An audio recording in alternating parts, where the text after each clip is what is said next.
બાયડના બોરુ લામોદરા road ઉપર દારૂ ભરેલી કાર પલટી, બુટલેગર ભાગવામાં સફળ. ગાંધીના ગુજરાતમાં દરરોજ વિપુલ માત્રામાં દારૂનો જથ્થો ઠાલવવામાં આવે છે, જેમાંથી નામશેષને ખાલી બતાવવા માટે પકડવામાં આવે છે. બાકીનો દારૂ પોલીસ રાજકારણની કૃપાથી સગીવગી થતો જ હોય છે.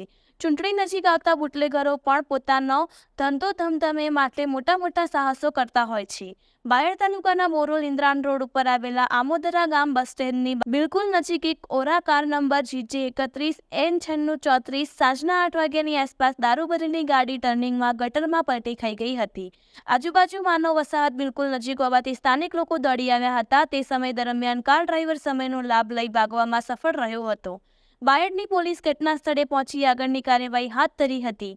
ઘટનાને પગલે લોકો પોલીસને ગટરમાંથી દારૂ કાઢતી જોઈ રમૂજી દ્રશ્યો સર્જાયા હતા. તો બીજી તરફ સ્થાનિક લોકો એવી માંગ કરી હતી કે દારૂ બિયરની બોટલોની સ્થળ ઉપર જ ગણતરી કરવામાં આવે. આ બાબતે પોલીસ અને સ્થાનિક પ્રજા વચ્ચે બોલાચાલી પણ થઈ હતી. અંતે મામલો ઠાળે પડ્યો હતો. રિપોર્ટર આશિષ ન્યાયી, બાયડ.